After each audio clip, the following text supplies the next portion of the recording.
There are three things we are talking about in today's video. Firstly, we're going over the LA Kings and their coaching situation. Secondly, we're going over the Washington Capitals and the departure of one of their superstar forwards. And thirdly, we are going over Team Canada and their statements made regarding the London police investigation and what this means for the international scene and one superstar defenseman on Colorado. Starting out with the Elliotte Friedman tweet regarding LA, we're hearing that former Ottawa Senators coach DJ Smith is joining the LA Kings as the outside assistant GM Rob Blake referenced today. He and Jim Hiller worked together in Toronto. You know what? I'm going to go out there and say this to open up the DJ Smith conversation. Good on him, man. Good on this guy for finding himself a way back into the NHL right away. He was always, pretty good dude. I think we all recognize from the interviews, from the way he coached the Ottawa Senators, that this is, at the end of the day, a good person, a good human being. So seeing him go out there and get hired as the assistant to Jim Hiller in LA, nice to see him getting back up on his feet. Take a look at this article on ProHockeyRumors.com that goes out there and describes everything. Before accepting the head coaching job with Ottawa for 2019-20, Smith spent 4 years on the Maple Leafs bench as the assistant under Mike Babcock, primarily working with the team's PK unit. Over time, Toronto's PK had an 81.4 success rate, good enough for 12th in the NHL. The Kings have a slower return to play than most other teams coming out of the All-Star break. They don't suit up again until Saturday against the Oilers, by which time Smith is expected to join the team. Per Stevens, LA returns to full practice on Thursday. So, for the Ottawa Senators fans that are going out there and talking about DJ Smith in the ways that they are, this wasn't a guy that was a bad coach per se, he just had a bad team. His strategies with the players on this team just weren't working. Maybe he has success elsewhere, maybe he finds a role elsewhere. But it's apparent that LA seems to be that next destination here, especially considering that he'll be an assistant and not a main this time, being under assistant Jim Hiller, who was already promoted as the assistant to head coach earlier after the Todd McClellan firing. This is going to be an interesting opportunity for an LA Kings team who has been tumbling down the standings to potentially get that bump to get back up. Now, we already saw in the Ottawa Senators system, that team's coaching bump, quote-unquote, wasn't even really a bump. They started losing more games, so maybe DJ Smith wasn't even the problem here. But I digress, all commentary on the Ottawa Senators aside, we do have two other stories that I wanted to talk about in today's video as well. Starting out with this one here, the Washington Capitals have given out a statement on Evgeny Kuznetsov that he is going to receive care from the NHL and NHLPA's Player Assistance Program. The NHL and NHLPA announced today that forward Evgeny Kuznetsov of the Washington Capitals will be unavailable to his club for an indefinite period while he receives care from the NHL Players Assistance Program of the NHLPA and NHL. Under the terms of the joint program, he'll return to the club when he clears for on-ice competition by the program administrators. So, this is Evgeny Kuznetsov heading over onto the Players Assistance Program. We had said this the other day in regards to some of the other players who have taken their leave of absences, but when a player is able to go out there and say to their team, yeah, I kind of need help, like, you pay me millions of dollars to be the best version of myself on the ice. If you've got a broken arm, you can't do that, and you need to take the proper care necessary to be able to recover so you could get back to game shape. And similarly, if your mind's not in the right mind space, then you gotta go out there and say, yeah, I kinda need some support here too.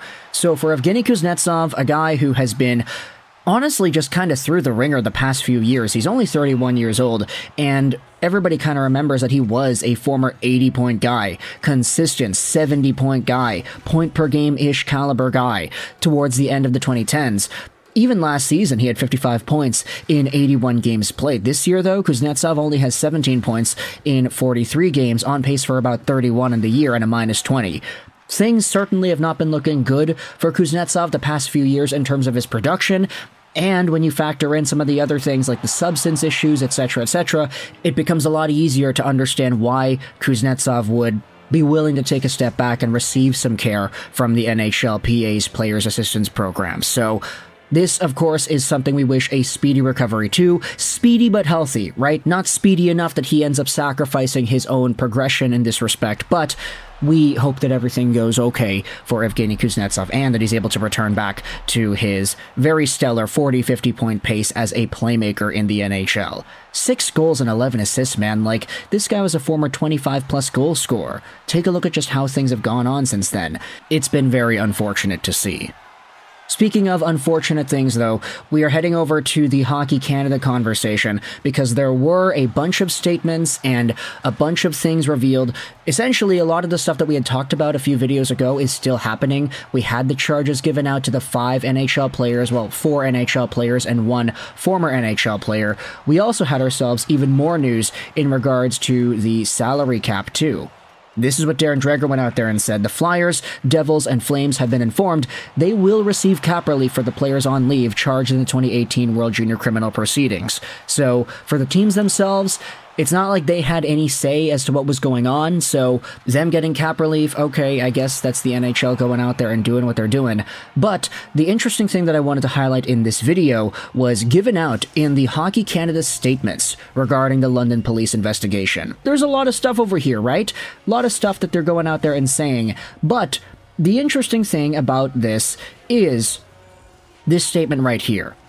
Pending the completion of the appeal process, all players from the 2018 junior team remain suspended by Hockey Canada and are ineligible to play, coach, officiate, or volunteer with Hockey Canada sanctioned programs.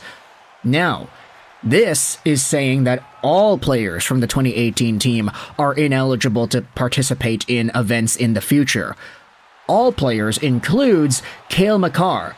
And Cam Robinson's going out there and saying, yeah, I'm having a hard time believing that Makar will remain ineligible for upcoming international events. Maybe I'm wrong, but it feels like they'll make an exception when it comes down to it. Now, you could debate whether or not this is really the right way to go about it. I mean, Cale Makar had proof that he was not part of everything that went on. He was away, and he was very outspoken about that. Yeah, I had no involvement out of everything that was going on, and there was proof. So, with this in mind, is it really within the Hockey Canada's best interest to go out there and suspend everybody from that junior team from playing, coaching, officiating, or volunteering within Hockey Canada sanctioned programs? Of course, the 5 guys that are on trial, we can reserve judgment for them, but for everybody else that was a part of that team. I mean, if you go over to this Canadian World Junior squad, Cale Makar is one of many players that was there. Not saying that Jordan Kyrou is going to be making Team Canada at the Olympics anytime soon, but he's an alright player. Cale Makar, of course, is over here. Sam Steele. You've got a few other guys that were talked about as well, but realistically, when it comes to, like, top of the line, you know, Team Canada, Olympic potential guys, I mean, I'd say it's mostly just Cale Makar. There are some other guys here that are good. Robert Thomas is on here as well, so there you go, 2 St. Louis Blues. Victor Mete, of course, is an absolute legend. So it is kind of interesting to see how this could be the case. Hockey Canada, right? So does this include stuff like the Spengler Cup? Does this include the World Championships normally? Because I'll say this, while the World Championships, technically sanctioned by Hockey Canada, doesn't have the best players in the world every year, you do have some guys like the Metes, or maybe the Jake Beans, or maybe a Dante Fabro, who will make themselves out to that international team, you know? You see guys that may not be the best in the world go on to that Canadian World Championship squad, so I'm questioning whether or not they have the opportunity to do that, and if it's actually going to happen soon. So this announcement that Hockey Canada will be suspending all players from the 2018 team from future events is kind of interesting, because if that's the case, is Cale Makar going to be forced to miss out on the Olympic Games? Let me know your thoughts in the comment section below about these 3 stories. The DJ Smith hiring in LA, the Evgeny Kuznetsov leave of absence for the NHL's Players Assistance Program, as well as the Team Canada verdict as to what these players from the team are going to be able to participate in the future with Team Canada programs. Let me know your thoughts in the comment section below. I hope you enjoyed this video. And bye.